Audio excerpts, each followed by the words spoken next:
Hey everybody, TC Bradley, host of God Made Millionaire TV, the hottest show on daytime television. And I've been waiting all week for you, yes you, to stop on by and watch our show. And what a show we've got lined up for you today. I'd like to welcome back a special guest who has appeared on our show way back in season 1. And now he's here yet again for season 3, Mr. David Radlo. David is most known for disrupting the egg industry along with his partners by creating the healthy, humane, cage-free, free-range eggs and food. David is also a highly sought-after leadership expert and innovation and growth expert.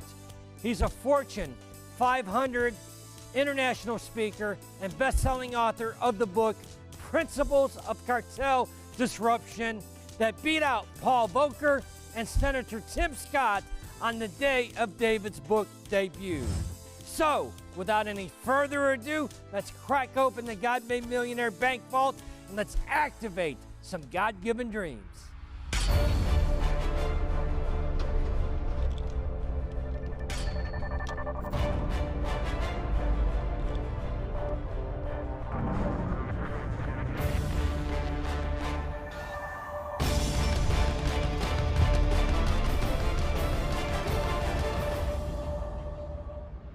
Hey David, welcome back to our show for season 3 of our show. I know you were here in season 1 and you've been busy since season 1 appearance.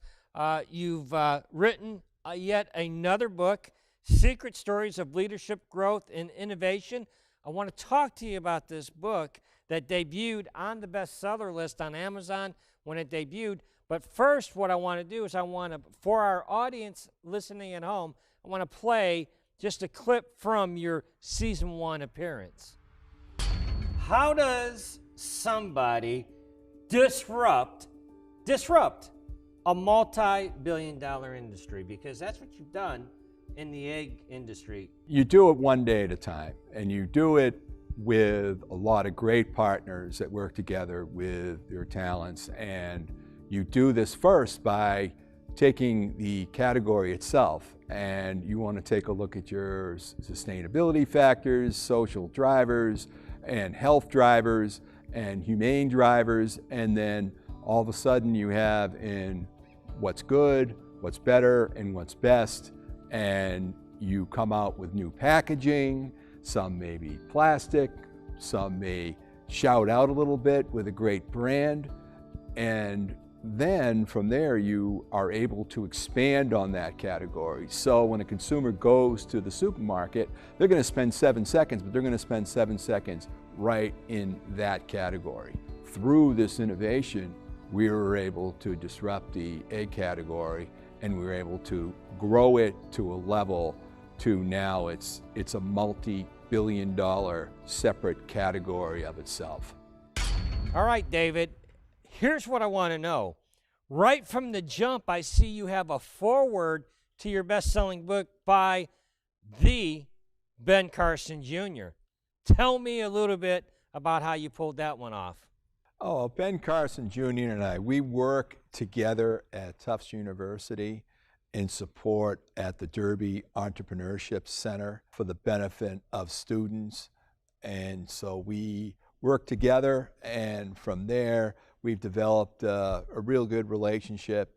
And so from there, I was able to sit down with him and his family and his partners, Harrison Perry and Choke and Marcus. And I'm really, really excited about the opportunity that they have in private equity, in which they're helping with underserved and investing in underserved communities, as well as minority businesses, and that the growth prospects in doing so is quite phenomenal. And they're disrupting the wealth gap, and they're reducing the wealth gap through investment.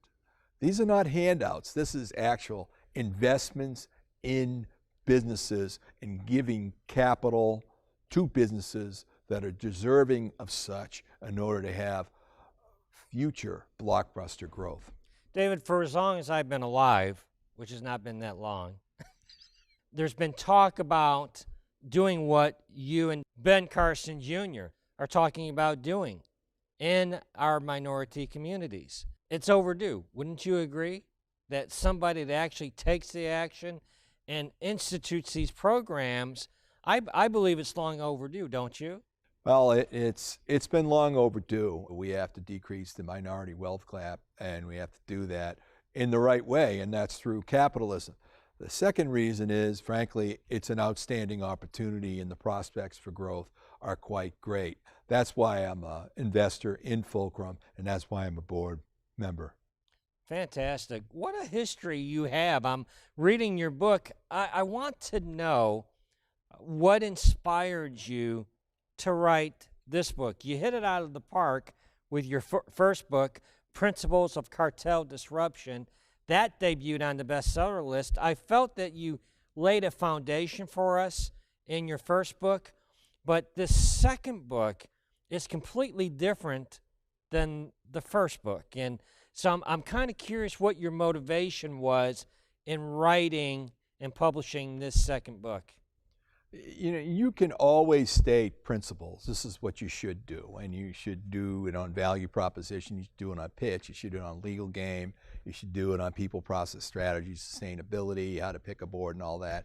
It's a whole other thing to say, okay, we're 10 feet off the ground, and we're going to go ahead and we're going to talk about how we did business with Fidel Castro, how we broke in, how we handled back-channel diplomacy, how we were able to change and become cage-free nation, how we're able to disrupt an egg industry and form with my partners and develop a multi-billion-dollar specialty egg business, and also how you actually really gave back, and what other things that you need to learn about a disruptive mindset versus a cartel and market leader mindset.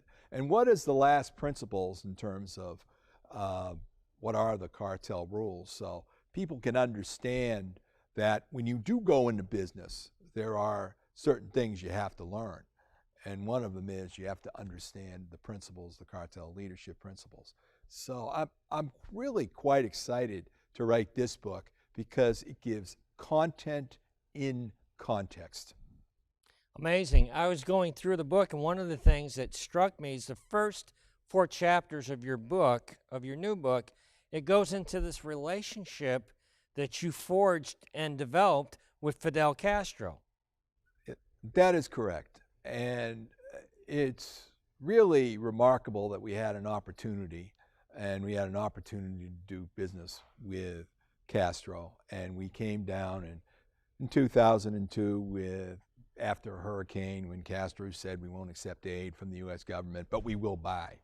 So as it turned out, I was very fortunate to have relationships that were political in nature, going back to H.W. Bush, to also Andy Card at the time was Chief of Staff of the White House, Andrew Natsios, who was head of the Office of Foreign Disaster Assistance, and later became head of the development group over there in foreign aid. So with that as a backdrop, plus being head of the New England Brown Egg Council and knowing some senators and congressmen, we ended up getting the top seat to be able to sit down with them and talk about policy and about how, you know, we're enemies, but what can we do to get along, so to speak, and what can we do?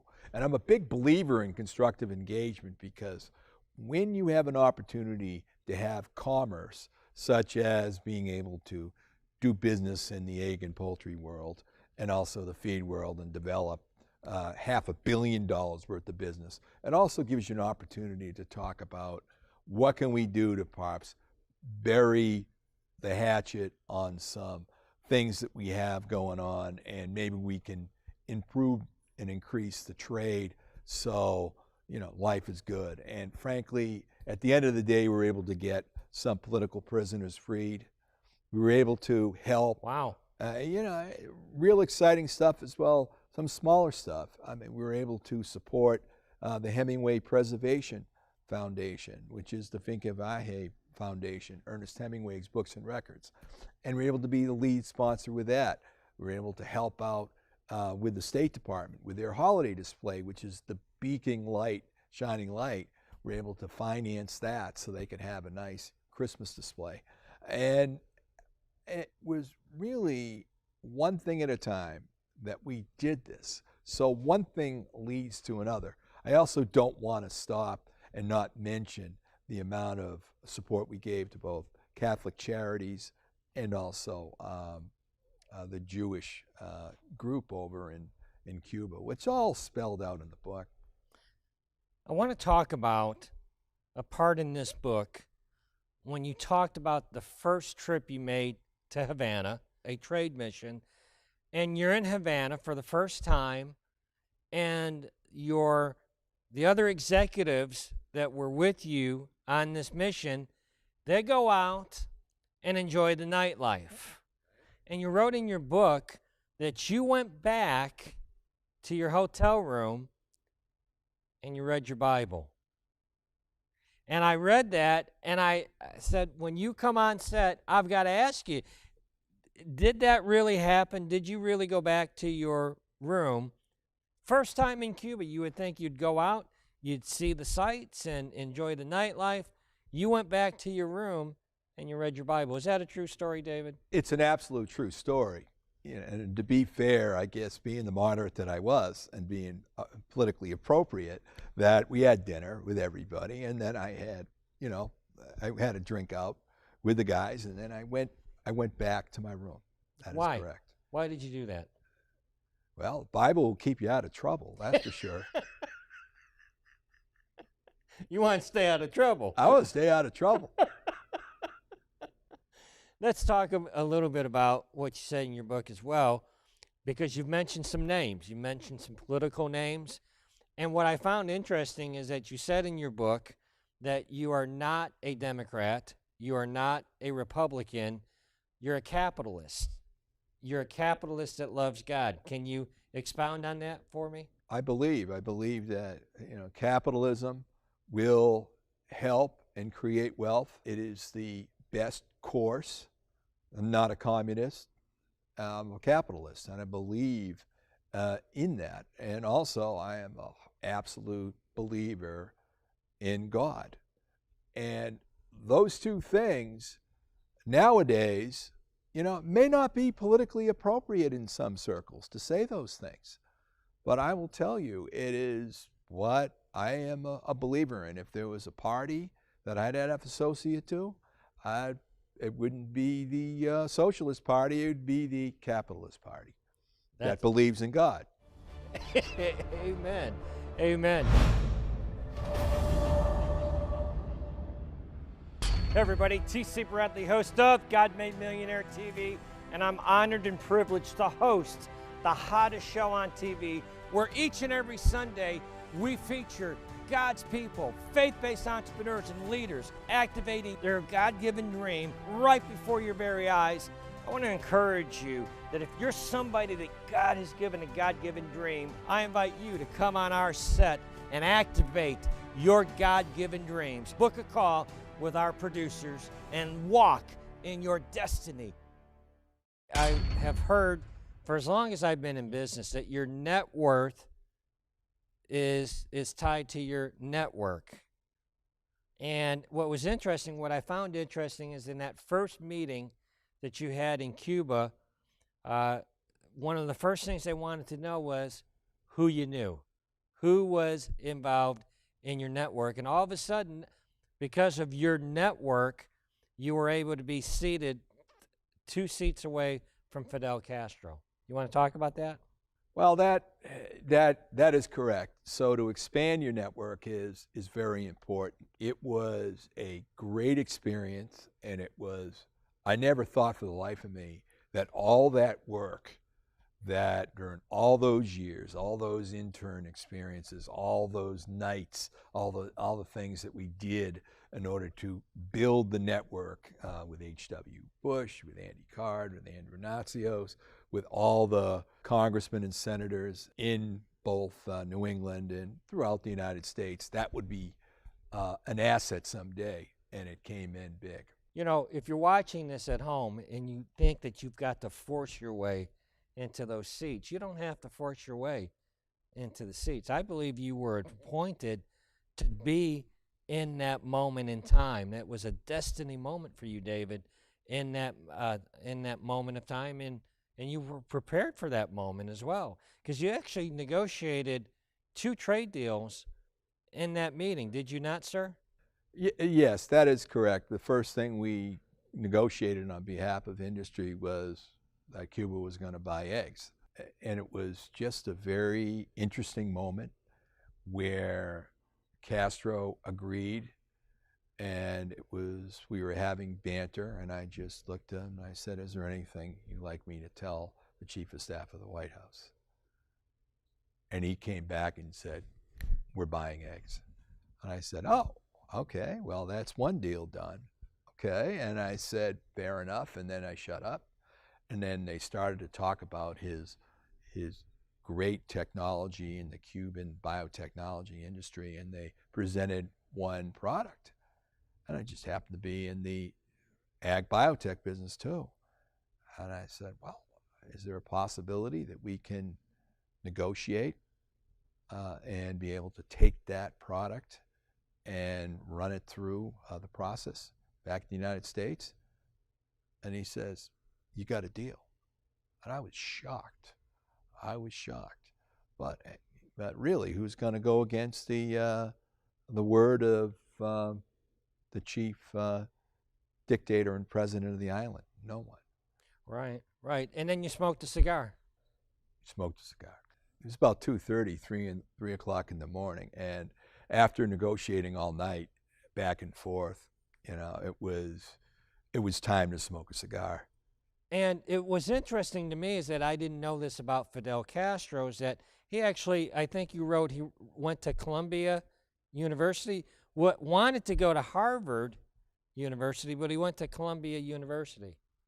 We presented him the proclamation calling for the end of the embargo from the state of Maine, and it was voted on. And he looked at me and said, in English, the only time he spoke to me in English was, "David, I am a very happy man. I wanted to go to Harvard Law School. They wouldn't give me a scholarship, so I went to Columbia instead. And we had a great time on the Upper West Side. I lived on the 3rd floor." And he shared with me the address. And then he said, "But later on, I got a call from Che Guevara, and he wanted me to come back and establish roots and establish a revolution and take over the island. You think I made the right decision?" And I said, "Yeah." I said, "You know what I mean? Come back and, be right here and take over an island. Yeah, I think you made the right decision." And he said, "I run the politics, and my brother runs the military and the business, and together we own the island. What do you think of my costs? What do you think of the way I run things down here?" I said, "Well, yeah, I can understand. You got a pretty good deal, and you keep your costs, pretty low, and you give socialist benefits to your I was going to say employees." And he said, "Yeah, and we monitor how everyone's feeling through polls every week." Now, did you negotiate these trade deals in English or in Spanish? I negotiated in English, and there was a translator that would translate in Spanish and English. I could understand Spanish, so I understood what he was saying, but it was helpful to have the translation for the same reason that he wanted a translator. It was beneficial to think about what you needed to say after. And we went through, and it wasn't just, as I said, it wasn't just business. We started to talk about peace between the nations on a back channel basis. How do you feel that experience changed your life? How did it impact you in business? How did it shape you? I think it believed that always you have an opportunity to love your enemies. And you take a look at what Dr. Martin Luther King said about love your enemies. Bless them that curse you, love them that hate you, pray for them that despitefully use you. And understand this, that if you can sit down with a communist dictator and find common ground, you can sit down in any business situation and find common ground. Wow. David, let's talk about the difference between a cartel mindset and a disruptive mindset. And that's a good point, because a lot of people have a hard time understanding that. The first book is on disruption. Basically, you take a big category and a small, fast-growing niche, and you work to explode it. Your thinking is that way, where on the other side of the fence, all a cartel is just a market leader that works with other people to be the market leader. And that mindset is about how do we maintain what we have? What can we do to have an overwhelming force to knock the disruptor out, or do whatever we can do to maintain our profits, cash flow, market share, buy out. And that's why I put the 12th principle in there. So whether or not you're a disruptor, you're a cartel leader or a market leader, you understand the leadership rules that govern, so you can learn when you're supposed to act like a market leader, how to behave, and also make sure that you don't kill any segments that may be growing that you may want to have opportunities in. I was fascinated that you put that 12th principle in your new book. Let me ask you this. Who should read your books? Let's talk about that. Who should read your first book or your second book, or both of the books? Any person that's interested, whether you're an entrepreneur, whether you're a market leader, you can learn. You can learn from leadership if you're interested in changing a little bit of your life. In the last year and a half, I've lost 50 pounds.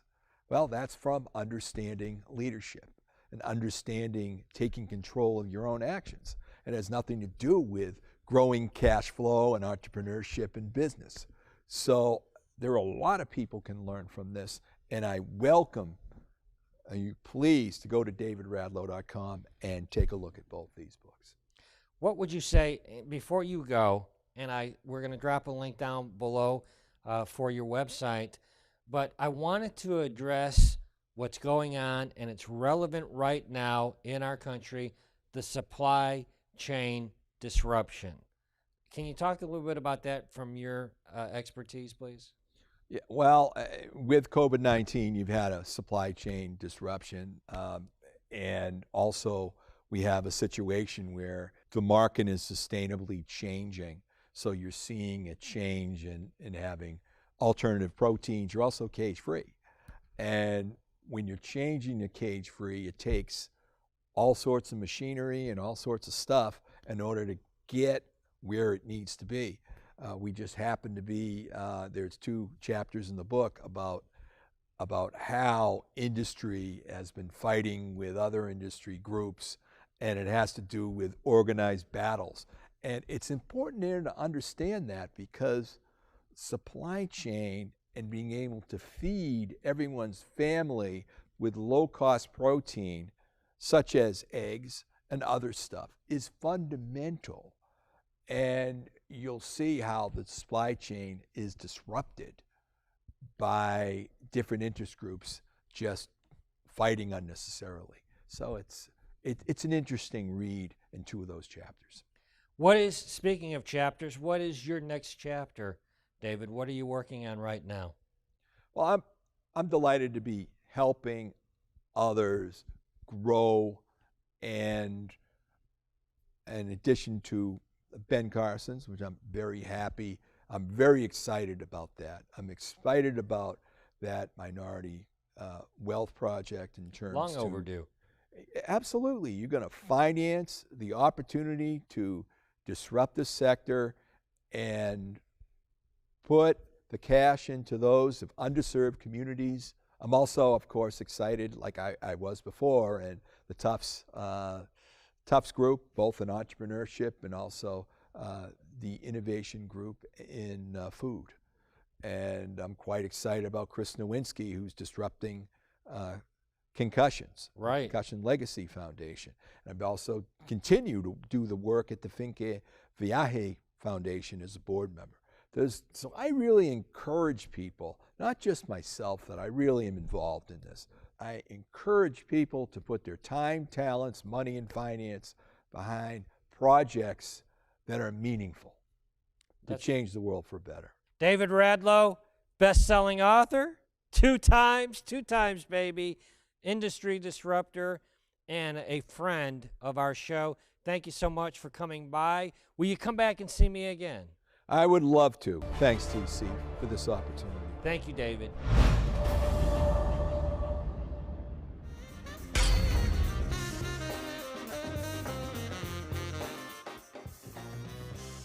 David, we are at the end of another show, and what a show we had, but we never end our show without putting on our shades and doing our prosperity dance. Did you bring your shades? Yes, sir, I did. All right, I'm going to give you the honors and tell Big Mike, what time is it? Big Mike, hit my music.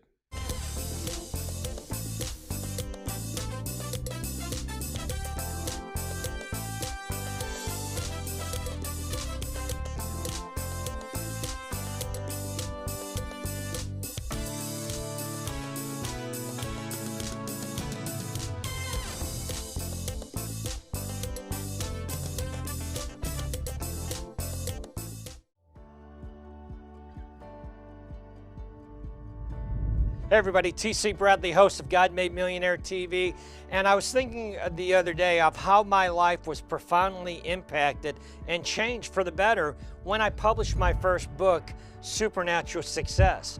Within 45 days of publishing that book, I signed a major TV deal to feature and promote my book on that TV show. After that, I published another book, got invited back to another TV show. If you're watching this video, listen. You've been given a God-given dream to publish a book. He's given you an assignment to do, and like me, you want to try to talk yourself out of it. I didn't talk myself out of it, and my life was profoundly changed. I want to help you publish your book. If you've been given a God-given dream, an assignment to publish your book, well, we have a publishing company designed specifically from A to Z to handle all of those details for you. All you need to do right now at this point is set an appointment up with our publishing company so that we can talk to you about bringing your book to the marketplace and your voice to the nations on our show, God Made Millionaire TV, as a published author.